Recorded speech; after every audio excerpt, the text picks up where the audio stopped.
പരിശുദ്ധ പരമദിവ്യകാരുണ്യത്തിന് ആരാധനയും സ്തുതിയും പുകഴ്ചയും ഉണ്ടായിരിക്കട്ടെ. പരിശുദ്ധ പരമദിവ്യകാരുണ്യത്തിന് ആരാധനയും സ്തുതിയും പുകഴ്ചയും ഉണ്ടായിരിക്കട്ടെ. പരിശുദ്ധ പരമദിവ്യകാരുണ്യത്തിന് ആരാധനയും സ്തുതിയും പുകഴ്ചയും ഉണ്ടായിരിക്കട്ടെ. ഈ കാലത്തിൻ്റെ ഒരു പ്രത്യേകത, നമ്മൾ ഭംഗിയെന്ന് വിചാരിക്കുന്ന പല കാര്യങ്ങളും സംഭവിക്കും, പക്ഷെ അനുഭവത്തിൽ ദുരന്തമാണ്. മനസ്സിലായില്ലേ? സൗന്ദര്യത്തിൻ്റെ വേഷവും കെട്ടിക്കൊണ്ട് ദുരന്തമാണ് വിരുന്ന് വരണത്. അതാണ് അമ്മ പറഞ്ഞത്. ദുരന്തം ഉണ്ടാകാൻ പോകുന്നു, പ്രാർത്ഥിക്കണം എന്ന് പറഞ്ഞേ. ദുരന്തം ഉണ്ടാകാൻ പോകുന്നു, പ്രാർത്ഥിക്കണം. അതിൻ്റെ സമയമാണ് 10:08 കാണിക്കുന്നത്. സമയഘടികാരം നെഞ്ചിൽ ചാർത്തിക്കൊണ്ട് അമ്മയാണ് ഈ വിഷയം നമുക്ക് കൺവേ ചെയ്ത് തന്നിരിക്കുന്നത്. അതുകൊണ്ട് തന്നെ ലോകവ്യാപകമായ രീതിയിൽ കൃപാസന പ്രത്യക്ഷീകരണം പഠിക്കപ്പെടുകയും പ്രാർത്ഥിക്കപ്പെടുകയും ചർച്ച ചെയ്യപ്പെടുകയും ചെയ്യേണ്ടത് ദൈവത്തിൻ്റെ ഒരു ആവശ്യമാണ്, നമ്മുടെ ആവശ്യം എന്നതിനേക്കാളുപരി. ആ പ്രാർത്ഥനയുടെ ഭാഗമായിട്ടാണ് നിങ്ങൾക്ക് എന്ത് തന്നിരിക്കുന്നത്? ഉടമ്പടി തന്നിരിക്കുന്നത്. എന്നാൽ ഉടമ്പടി പണ്ടുണ്ടായിരുന്നതല്ലേ? ബൈബിൾ ഉണ്ടായിരുന്നതല്ലേ? ഉടമ്പടി ഒരു പ്രായോഗിക ജനകീയ പദ്ധതി പ്രയോഗമായ രീതിയിൽ ജനലക്ഷങ്ങളെ ഉടമ്പടി എടുക്കുന്ന എല്ലാവരെയും അത് ദൈവം അക്സെപ്റ്റ് ചെയ്യുകയും അപ്പം തന്നെ ആ ഫയൽ ഓപ്പൺ ചെയ്തിട്ട് സൈൻ ചെയ്ത് പോവുകയാണ്. ഉടമ്പടി എന്താണ്? ഉടനടി പരിഹാരം എന്നല്ലേ പറയണം. അപ്പോൾ ഉടമ്പടി കറക്റ്റായിട്ടാണ് നിങ്ങൾ പാലിക്കണമെന്നുണ്ടെങ്കിൽ അതിൻ്റെ ഫലവും അതുപോലെ തന്നെ. കാര്യം എന്താണ്? അത് അമ്മയുടെ പ്രത്യക്ഷീകരണത്തിൻ്റെ സ്ഥിരീകരണവും സാധൂകരണവുമാണ്. ശ്രുതിക്കട്ടെ ഹല്ലേലൂയ.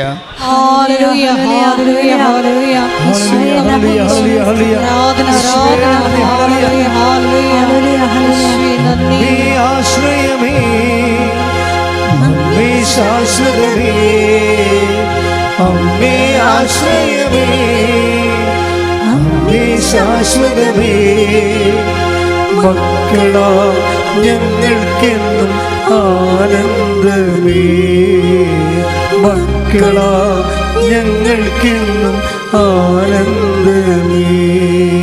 പരിശുദ്ധ പരമദിവ്യകാരുണ്യത്തിന് ആരാധനയും സ്തുതിയും പുകഴ്ചയും.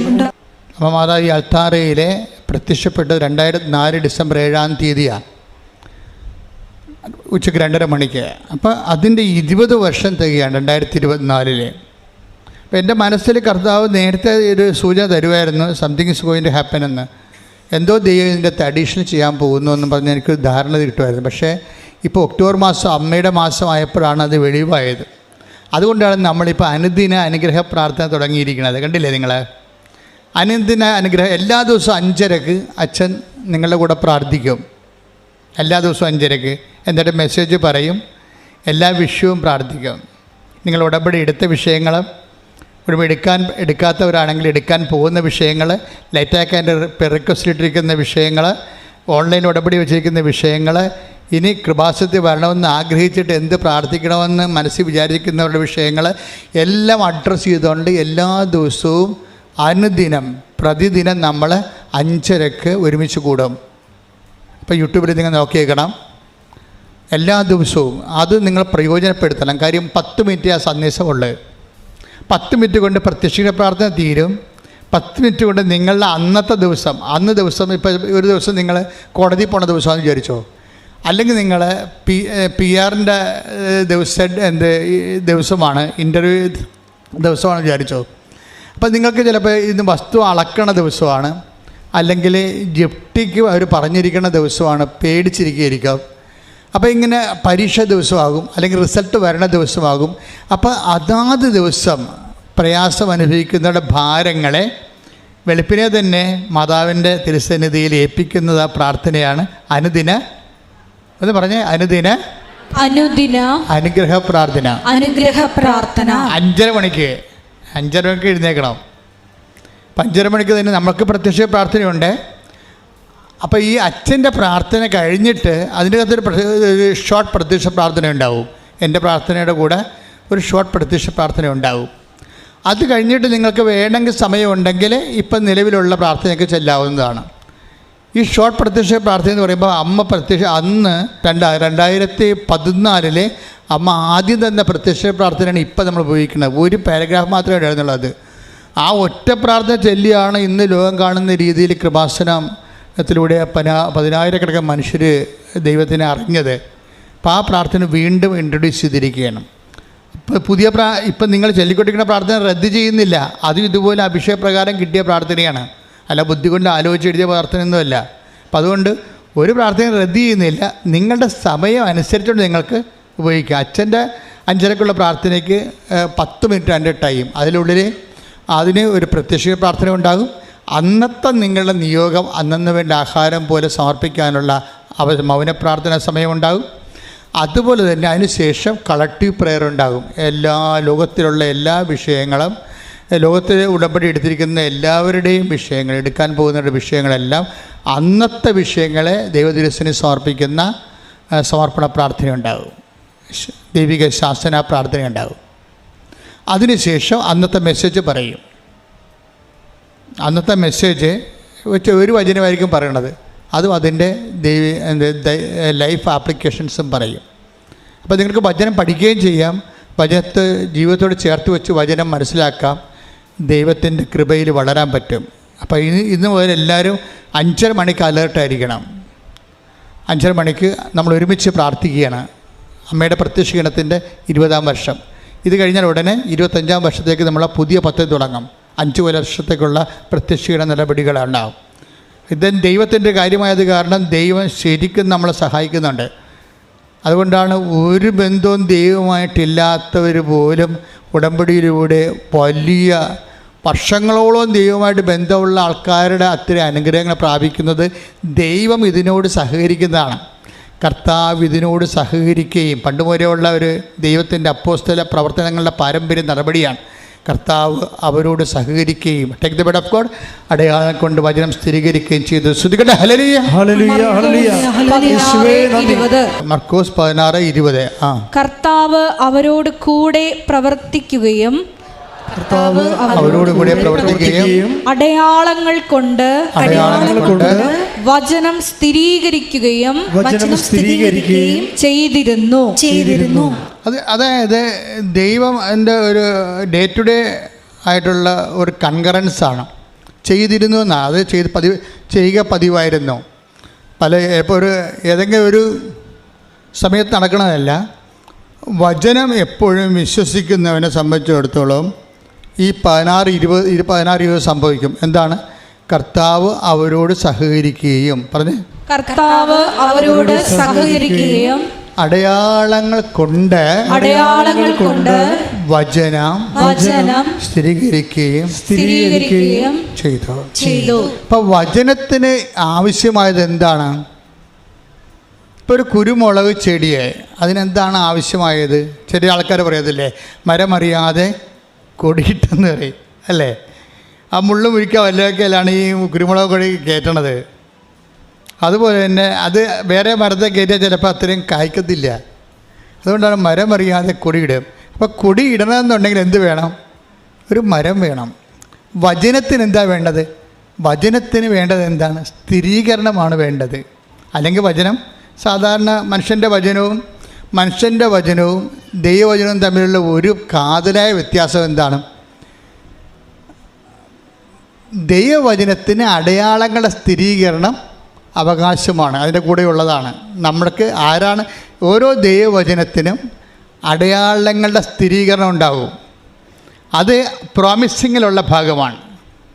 നമ്മൾ ഉടമ്പടി ടാപ്പ് ചെയ്യുന്നത് ദൈവവചനത്തിൻ്റെ കറസ്പോണ്ടിങ് ആയിട്ടുള്ള ദൈവം അതിന് കൽപ്പിച്ച് നൽകിയിട്ടുള്ള അടയാളങ്ങളുടെ സ്ഥിരീകരണം ആക്ടിവേറ്റ് ചെയ്യാൻ വേണ്ടിയുള്ള പ്രായോഗിക സംവിധാനങ്ങളാണ് ഉടമ്പടിയിലൂടെ നമ്മൾ റിയലൈസ് ചെയ്യണ കാര്യങ്ങൾ. പ്രാർത്ഥിക്കുക. കർത്താവായ ദൈവമേ, അടയാളങ്ങളിലൂടെ അങ്ങ് അരുളി ചെയ്ത ഓരോ വചനങ്ങളും നിറവേറ്റാൻ ആവശ്യമായ ഉടമ്പടിയുടെ ഉത്ഗ്രഥനത്താൽ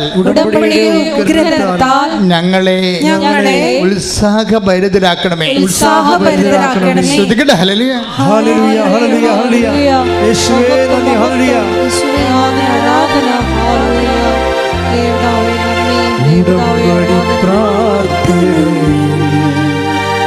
അമ്മ ഉടനടി പരിഹാരമേകും.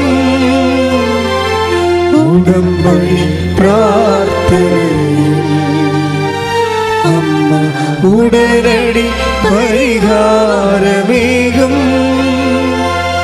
അവൻ പറയുന്നതും ചെയ്തിടുവിൻ. ജീവിതം ധന്യമായി തീർന്നിടും. അവൻ പറയുന്നതും ചെയ്തിടുവിൻ. ജീവിതം ധന്യമായി തീർന്നിടും. എപ്പോഴും സംഭവിക്കണ ആരാണ്? കർത്താവ് നമ്മോടുകൂടെ സഹകരിക്കണം. അതാണ് എൻ്റെ നടപടിക്രമം. വചനത്തിന് അടയാളം കിട്ടണമെങ്കിൽ എന്ത് ചെയ്യണം? നമ്മൾ സഹകരിച്ചാൽ മാത്രം പോരാ. നമ്മൾ സഹകരിക്കുന്നത് കൊണ്ടാണല്ലോ ഇത്രയും കാശ് മുടക്കി ഇവിടെ വന്നിരിക്കണേ, അല്ലേ? അപ്പം കർത്താവ് നമ്മളോട് സഹകരിക്കണം. ഇതിനാണ് നമ്മൾ എന്ത് ചെയ്യണത്? അവൻ പറയണത് പോലെ ചെയ്യണത്. മനസ്സിലായില്ലേ? അപ്പം അതിൻ്റെ ഒരു ഫോർമുല അങ്ങനെ കിടക്കണത്. അതായത് 16:20 ആദിമസഭയുടെ ചൈതന്യം എന്താ? കർത്താവ് പറഞ്ഞ് അവരോട് കൂടെ സഹകരിക്കുകയും അടയാളം കൊണ്ട് വചനം സ്ഥിരീകരിക്കുകയും ചെയ്തു. ഇപ്പം വചനം സ്ഥിരീകരിക്കണതിന് എന്താണ് വേണ്ടത്? അടയാളം വേണം, അല്ലേ? ഇപ്പം അടയാളം ആണ് വചന സ്ഥിരീകരണത്തിൽ ഉപയോഗിക്കണമെങ്കിൽ വരണമെങ്കിൽ നമുക്ക് എന്താ വേണ്ടത്? അതിനെന്താ വേണ്ടത്? കർത്താവ് നമ്മോട് കൂടെ സഹകരിക്കണം. ഈ കർത്താവ് സഹകരിക്കാൻ വേണ്ടി നമ്മളെന്താ ചെയ്യണത്? അവൻ പറയണത് പോലെ ചെയ്യും. മനസ്സിലായില്ലേ? അപ്പം ചെയ്യുന്നതാണ് വിഷയം, ചെല്ലുന്നതല്ല വിഷയം. അവൻ പറയണ പോലെ ചെയ്യും. ചെയ്യുമ്പോൾ നിങ്ങൾ ശ്രദ്ധിക്കേണ്ട കാര്യം, അവൻ പറയണ പോലെ എന്ത് വേണമെങ്കിലും നമുക്ക് സാങ്കേതികമായിട്ട് ചെയ്യാൻ പറ്റും. രോഗികളെ കാണാം, നമ്മുടെ ദാനങ്ങൾ നമുക്ക് സാമ്പത്തികമായി ഉള്ളവർ അത് ദാനം ചെയ്യാം. അതൊക്കെ നമുക്ക് സാങ്കേതികമായിട്ട് ചെയ്യാൻ പറ്റും. ഇങ്ങനെ ദൈവത്തിൻ്റെ പേരിലല്ലെങ്കിലും നമ്മൾ ഒത്തിരി ഇതൊക്കെ ചെയ്യണതാണ്. നമ്മുടെ പേരിലൊക്കെ ചെയ്യും, അല്ലേ? വേറെ നമ്മൾക്ക് ചില സഹായങ്ങൾ ചെയ്യുന്നവർക്ക് വേണ്ടി നമ്മൾ ചെയ്യും. അങ്ങനെ ഒത്തിരി കാര്യങ്ങൾ ചെയ്യണതാണ്. പക്ഷെ അങ്ങനെയുള്ളൊരു സ്പിരിറ്റിൽ ഇത് വർക്ക് ചെയ്തില്ല. അതാണ് ഒരു കുഴപ്പം. ഇപ്പോൾ വെള്ളം തിളക്കണമെങ്കിൽ എത്ര ഡിഗ്രി വേണം? 100 ഡിഗ്രി, അല്ലേ? അപ്പോൾ വെള്ളി തിളക്കണമെങ്കിൽ ഒരു 300 മറ്റേ വേണം. മണ്ണ് തിളക്കണമെങ്കിൽ ഗ്ലാസ് ആകണമെങ്കിൽ 800 വേണം, ഇല്ലേ? ഡിഗ്രി സെൻറ്റിഗ്രേഡ്, അതാണ് വ്യത്യാസം. വചനം തിളക്കണമെങ്കിൽ അതിൻ്റെ ഒരു കുതനാങ്കമുണ്ട്. അതെന്താണ്? അത് നിങ്ങളുടെ മാനുഷികമായ സ്നേഹത്തെ തിളക്കത്തില്ല. പിന്നെന്ത് ചെയ്യണം? കർത്താവിനോടുള്ള സ്നേഹത്തിലായിരിക്കും തിളക്കത്തുള്ള സാധനം. ചെയ്യണമൊക്കെ അവൻ പറയുമ്പോഴൊക്കെ നിങ്ങൾക്ക് ചെയ്യാൻ പറ്റും. സാങ്കേതികമായി ചെയ്യണതിനൊരു കുഴപ്പമില്ല. അതുകൊണ്ടാണ് പല ആൾക്കാർക്കും ഉടമ്പടി തിളക്കാത്തതിൻ്റെ കാരണം അതാണ്. എന്താണ്? അവരൊക്കെ ചെയ്യുന്നില്ലെന്ന് ഞാൻ പറയത്തില്ല, അവർ ചെയ്യുന്നുണ്ട്. പക്ഷെ they are doing it with human സ്പിരിറ്റിലാണ് ചെയ്യണം, ഹ്യൂമൻ ലവ്. അല്ലെങ്കിൽ അവർ പറയും, ഇതിങ്ങനെ ചെയ്താൽ ഈ 10 കൊടുത്താൽ ചിലപ്പോൾ എനിക്ക് ഈ പ്രാവശ്യം പരീക്ഷയ്ക്ക് ജയിക്കാൻ പറ്റിയേക്കും. അല്ല, അപ്പോൾ അവർക്ക് ആരോടാ സ്നേഹം? ദൈവത്തോടല്ല. പരീക്ഷയ്ക്ക് ജയിക്കുന്നതാണ് പ്രശ്നമാണ്. അപ്പോൾ നിങ്ങൾ വസ്തു വിഷയം കേന്ദ്രീകരിച്ചുകൊണ്ട് അവൻ പറയുമ്പോൾ ചെയ്താൽ ആ ടെമ്പറേച്ചറിൽ ഇത് തിളക്കത്തില്ല. ഇത് ഡിവൈഡ് ഓഫ് എനി ഫാക്റ്റ്. ഇനി നമ്മൾക്ക് ഇത് കിട്ടിയില്ലെങ്കിലും കുഴപ്പമില്ല. കർത്താവേ, നിൻ്റെ സ്നേഹത്തെ ഇത് തിളക്കുന്നതിൻ്റെ ചൂടെന്ന് പറയുന്നത് ഇങ്ങനെയാണ്. അതായത്, കർത്താവേ, എൻ്റെ വസ്തു വിറ്റില്ലെങ്കിലും കുഴപ്പമില്ല, പക്ഷേ നിൻ്റെ നാമം പൂജിതമാകണം. കേട്ടാ, കാര്യങ്ങൾ പോകണ്ടേ? ഇതിൻ്റെ വ്യത്യാസം ഇതാണ്. എൻ്റെ വസ്തു വിറ്റില്ലെങ്കിലും കുഴപ്പമില്ല, ഞാൻ ജപ്തിയായിട്ട് പുറത്തിറങ്ങാനാണ് നിന്റെ തിരുമനസ്സെങ്കിൽ ഞാൻ ഇറങ്ങും. പക്ഷേ എൻ്റെ കുഞ്ഞുങ്ങളെ തന്ന നീയാണെങ്കിൽ എന്നെയും കുഞ്ഞുങ്ങളെ പാർപ്പിക്കാൻ അറിയാം, ഞാനത് വിശ്വസിക്കുന്നുണ്ട്. അതുകൊണ്ട് ഞാൻ ഈ പെട്ടികളെ കേസ് വെച്ച് ഞാൻ നിന്നെ അളക്കത്തില്ല. അതുകൊണ്ടാണ് കർത്താവ് പറഞ്ഞത്, ഇപ്പോൾ അളക്കണത് ഒരു പ്രശ്നമാണ്. ഈ അളവുകാർ ഒത്തിരി പേരുണ്ട്. ഈ തഹസിൽദാരന്മാരും വില്ലേജ് ഓഫീസർമാരും റവന്യൂ ഓഫീസറും മാത്രമല്ല, മൊത്തം ആൾക്കാരും അളവുകാരാണ്. എന്താ കാര്യം? അതുകൊണ്ട് കർത്താവ് പറയും, നിങ്ങൾ അളക്കുമെന്നില്ല, നിങ്ങൾക്ക് കിട്ടുന്ന അനുഗ്രഹം വെച്ച് നിങ്ങൾ അളക്കും. ചിലർ ഉടമ്പ് എടുക്കാൻ വരുമ്പോഴും ചില ആൾക്കാർ എന്തെങ്കിലും ഒരു അടയാളം കാണിക്കട്ടെ, എന്നിട്ട് ഞാനിങ്ങനെ ഉടുത്ത് കെട്ടി ഈ പ്രേക്ഷിത പ്രവർത്തനത്തിൽ ഇറങ്ങാമെന്ന് വിചാരിക്കുന്നത്. അങ്ങനെ ഒത്തിരി പേരുണ്ട്. ദൈവം ആദ്യം ഒരു അടയാളം കാണിച്ചിട്ട് നമ്മൾ അതനുസരിച്ചിട്ട്, അടയാളമാണല്ല സ്ഥിരീകരണം ഞാൻ പറയണത്. അപ്പോൾ ആൾക്കാരുടെ മൈൻഡ് സെറ്റ് എന്താണെന്ന് വെച്ച് കഴിഞ്ഞാൽ, ദൈവം ഒരു അടയാളം കാണിക്കട്ടെ, ആദ്യം എൻ്റെ കൊച്ചിൻ്റെ പനി മാറട്ടെ, അല്ലെങ്കിൽ ആദ്യം നിങ്ങളുടെ ലോണൊന്ന് പാസ്സാകട്ടെ, ആദ്യം എൻ്റെ രോഗമൊന്ന് ശമനം വരട്ടെ, എന്നിട്ട് ഞാൻ ഉടമ്പടിയിൽ പൂർണ്ണമായിട്ട് ഇൻവെസ്റ്റ് ചെയ്യാം എന്ന് പറയണില്ലേ. നിങ്ങൾ ഒരു കാലത്തും ഉടമ്പടി പുരോഗമിക്കത്തില്ല. എന്താ കാര്യം? നിങ്ങളെ ദൈവം അളന്നു കഴിഞ്ഞു. കാര്യം എന്താണ്? ഇങ്ങനെയുള്ള അളവുകാരുണ്ടാകുമെന്ന് കർത്താവിന് നേരത്തെ അറിയാം. Take the bed of God. നിങ്ങൾ അളക്കുന്ന അളവ് കോൽ കൊണ്ട് തന്നെ take the bed of God. ലൂക്കാ 6:38. ലൂക്കാ 6:38. നിങ്ങൾ അളക്കുന്ന അളവ് കൊണ്ട് തന്നെ, പറഞ്ഞേ, നിങ്ങൾ അളക്കുന്ന അളവ് കൊണ്ട് തന്നെ നിങ്ങൾക്കും അളന്നു കിട്ടും. നിങ്ങൾക്കും അളന്നു കിട്ടും. കർത്താവേ, നീ അടയാളം കാണിച്ചാലും ഇല്ലെങ്കിലും ഐ ഡോണ്ട് മൈൻഡ്.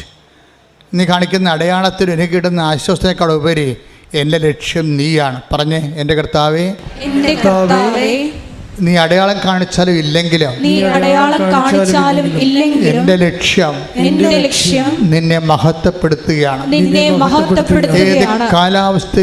ഏത് കാലാവസ്ഥയിലും ഞാൻ നിന്നെ മഹത്വപ്പെടുത്തും. അതിനുള്ള കഴിവും അരൂപിയും കർത്താവേ എനിക്ക് നൽകണമേ. കർത്താവേ എനിക്ക് നൽകണമേ. കർത്താവേ എനിക്ക് നൽകണമേ. കർത്താവേ എനിക്ക് നൽകണമേ. ശ്രുതികളെ ഹല്ലേലൂയ. ഹല്ലേലൂയ, ഹല്ലേലൂയ, ഹല്ലേലൂയ, ഹല്ലേലൂയ. യേശുവേ നന്ദി. ഹല്ലേലൂയ, ഹല്ലേലൂയ, ഹല്ലേലൂയ. ഹല്ലേലൂയ, ഹല്ലേലൂയ, ഹല്ലേലൂയ, ഹല്ലേലൂയ. യേശുവേ നന്ദി. യേശുവേ ആരാധന. ഹല്ലേലൂയ.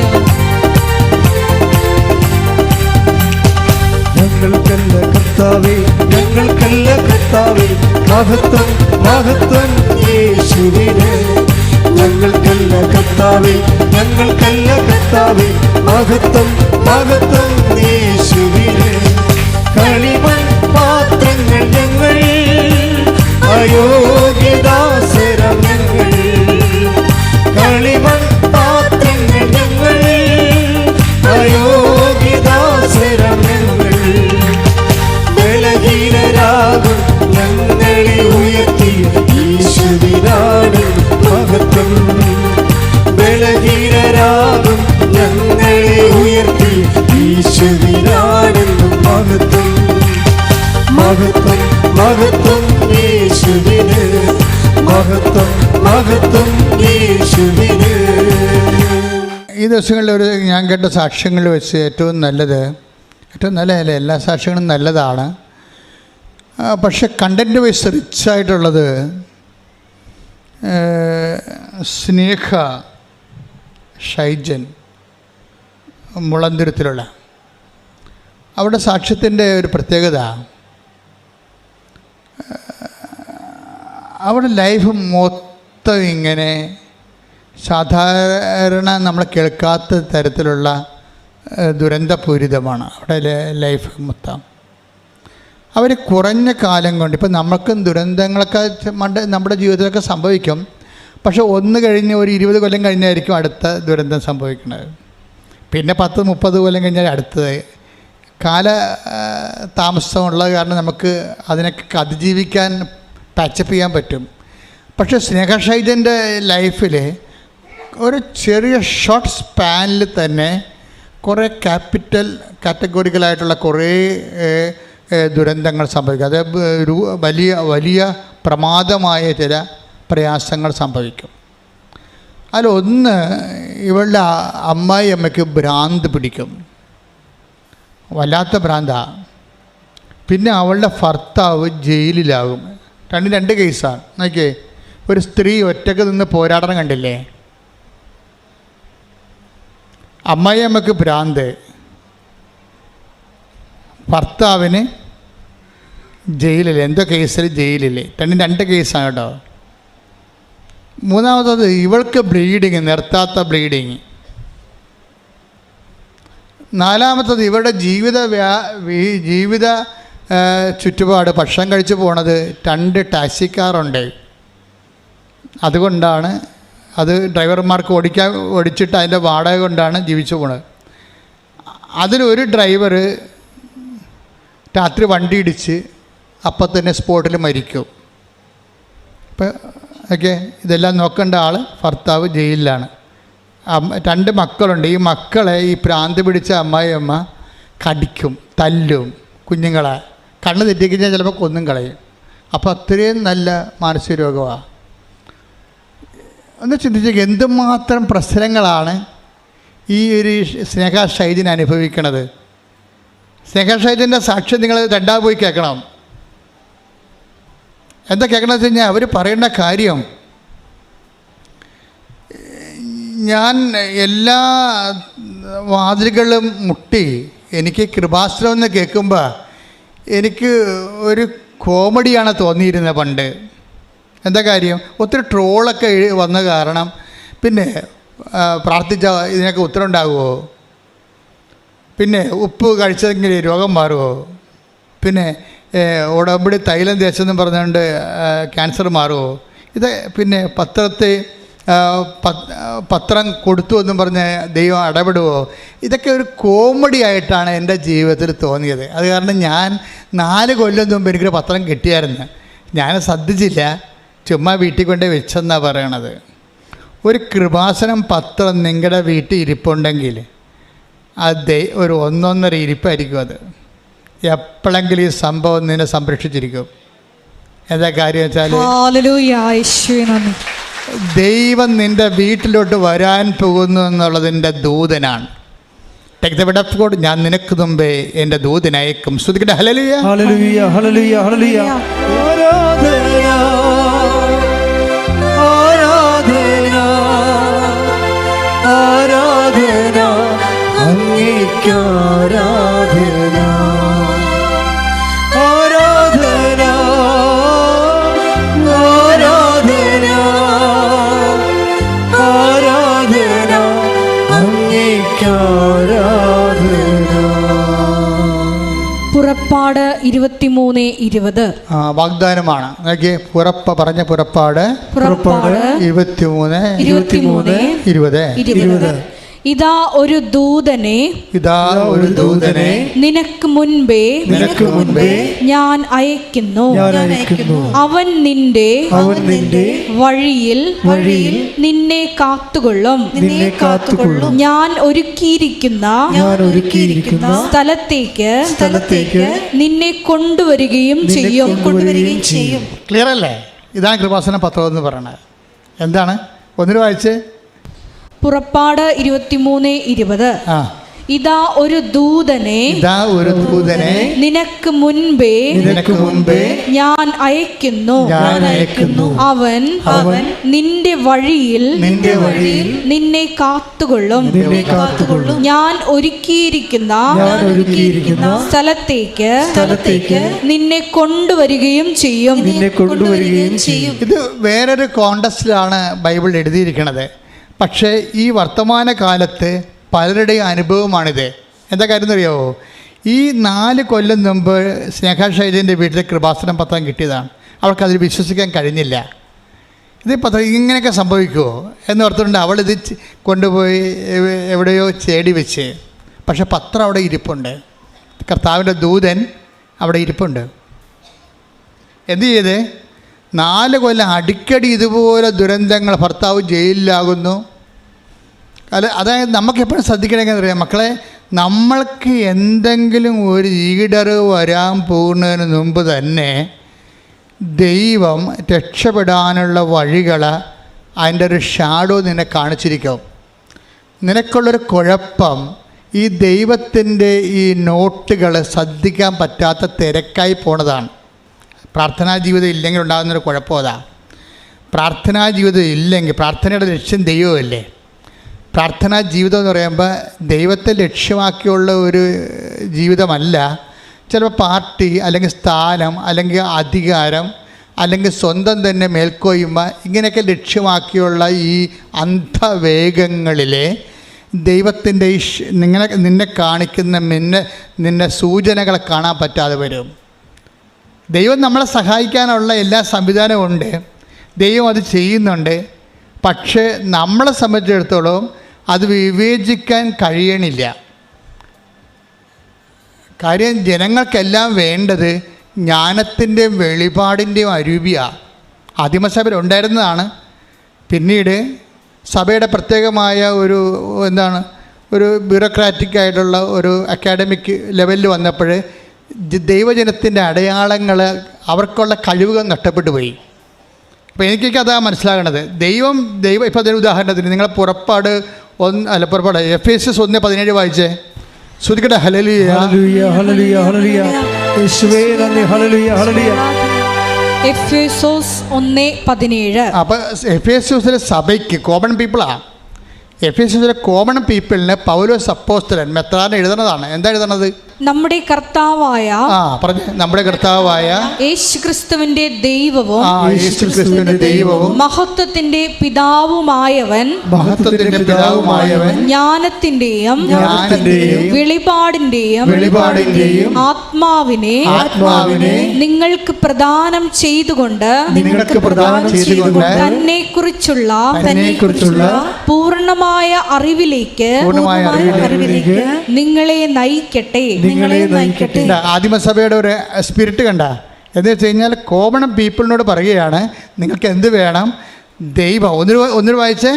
നമ്മുടെ കർത്താവായ യേശുക്രിസ്തുവിന്റെ ദൈവവും നമ്മുടെ കർത്താവായ യേശുക്രിസ്തുവിന്റെ ദൈവവും മഹത്വത്തിന്റെ പിതാവുമായവൻ ജ്ഞാനത്തിന്റെയും വെളിപാടിന്റെയും ആത്മാവിനെ നിങ്ങൾക്ക് പ്രദാനം ചെയ്തുകൊണ്ട് തന്നെക്കുറിച്ചുള്ള പൂർണ്ണമായ അറിവിലേക്ക് നിങ്ങളെ നയിക്കട്ടെ. അപ്പം നമ്മളൊരു അനുഭവത്തിൻ്റെ ഒരു യാത്രയിലാണ്. നമുക്കെന്താ വേണ്ടത്? ദൈവത്തിൻ്റെ മഹത്വത്തെക്കുറിച്ചുള്ള പൂർണ്ണമായ ജ്ഞാനത്തിലേക്ക് നമ്മൾ ഓരോരുത്തരും നയിക്കപ്പെടണം. അതിനെന്ത് ചെയ്യണം? അതിന് ജ്ഞാനത്തിൻ്റെയും വെളിപാടിൻ്റെയും, ജ്ഞാനമെന്ന് പറഞ്ഞാൽ എന്താണ്? ഒരു വിഷയം സംഭവിക്കുന്നതാണ് അറിവ്. എന്ത് സംഭവിക്കുന്നു അല്ലേ, അതാണ് അറിവ്. ജ്ഞാനമെന്ന് പറഞ്ഞാൽ എന്താണ്? എന്തിനു വേണ്ടി സംഭവിക്കുന്നു, അതാണ് ജ്ഞാനം. ഓരോ വിഷയത്തിനും ജ്ഞാനവും ഉണ്ട്. ആ രണ്ട് ഘടകങ്ങളുണ്ട്. നമുക്ക് വേണ്ടത് ജ്ഞാനമാണ് ശരിക്കും. അതായത് ഒരു ആധ്യാത്മിക നേതൃത്വം കുറച്ച് കഴിയുമ്പോൾ നമ്മൾ തന്നെ ആധ്യാത്മിക ഒരു നേതൃത്വത്തിലേക്ക് അനുഭവം കൊണ്ട് വളർന്നു വരും. എന്ന് വെച്ച് കഴിഞ്ഞാൽ മറ്റുള്ളവരെ കൂടി നയിക്കാൻ പറ്റുന്ന കഴിവിലേക്ക് വരും. എനിക്കങ്ങനെയാണ് യൂറോപ്പിലൊക്കെ ചെന്നപ്പോൾ തോന്നിയത്. അങ്ങനെയാണ്.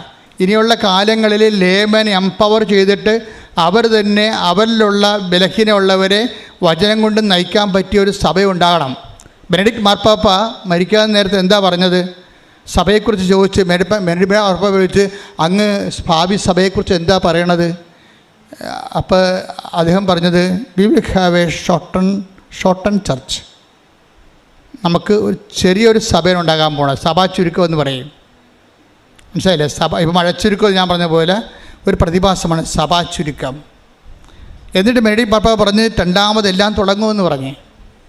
രണ്ടാമത് തുടങ്ങുമ്പോൾ അപ്പോസ്തല വിശ്വാസത്തിലേക്ക് ഒരു വിശ്വാസത്തിൻ്റെ പുതിയ കാലം ഉണ്ടാകുമെന്ന്. സഭാ ചുരുക്കം സംഭവിച്ചതിന് ശേഷം നമുക്ക് പള്ളികളിലൊക്കെ, യൂറോപ്യൻ പള്ളികളിലൊക്കെ ചെല്ലുമ്പോൾ മനസ്സിലാകും ഈ സഭാ ചുരുക്കം സംഭവിച്ചുകൊണ്ടിരിക്കണ കാണാം. അപ്പോൾ അതിന് ശേഷം എന്താ സംഭവിക്കണത്? ആ സഭാ ചുരുക്കം സംഭവിച്ചതിന് ശേഷം പുതിയൊരു സഭയുണ്ടാകും. ആ സഭ വിശ്വാസത്തിൽ അപ്പോസ്തല പാരമ്പര്യത്തെ അതിശയിപ്പിക്കുന്ന വിശ്വാസമാണ്. കൈയടിക്കട്ടെ, സ്തുതിക്കട്ടെ. ഹല്ലേലൂയ.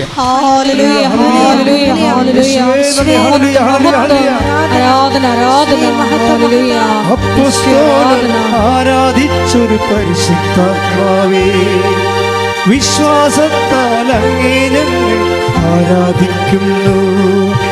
അപ്പോസ്തലൻ ആരാധിച്ചൊരു പരിശുദ്ധാത്മാവേ, വിശ്വാസത്താൽ അങ്ങേ ഞങ്ങൾ ആരാധിക്കുന്നു. പരിശുദ്ധാത്മാവേ, പരിശുദ്ധാത്മാവേ, പരിശുദ്ധാത്മാവേ, എന്നിൽ നിറയണമേ. പരിശുദ്ധാത്മാവേ, പരിശുദ്ധാത്മാവേ, പരിശുദ്ധാത്മാവേ, എന്നിൽ നിറയണമേ. അതായത് നമ്മൾ ഏത് കാലഘട്ടം വന്നാലും, ഇപ്പോൾ AI ഒരു കാലഘട്ടമാണ് വന്നത് അല്ലേ? ഇപ്പോൾ AI വരുമ്പോൾ സ്വാഭാവികമായിട്ടും മനുഷ്യൻ്റെ ഫാസ്റ്റിങ് എല്ലാം സ്പീഡാകും. നമ്മുടെ ഓരോ കാര്യങ്ങൾക്കും ദൈവത്തിൻ്റെ ഒരു സ്ഥാനം ഈ ഏറ്റെടുക്കുന്ന ഒരു സമയം ഉണ്ടാവും.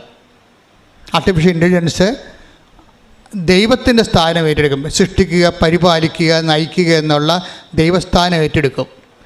ദൈവസ്ഥാനം ഏറ്റെടുക്കുമ്പോൾ വിനാശത്തിൻ്റെ അശുദ്ധ ലക്ഷണം നിൽക്കരുതാത്തടത്ത് നിൽക്കും. അപ്പോൾ യൂദയയിലുള്ളവരെ കർത്താവ് എന്താ പറഞ്ഞത്?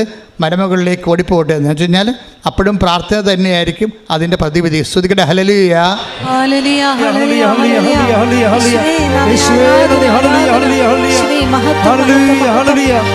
പരിശുദ്ധാത്മാവേ, പരിശുദ്ധാത്മാവേ, പരിശുദ്ധാത്മാവേ, എന്നിൽ നിറയണമേ.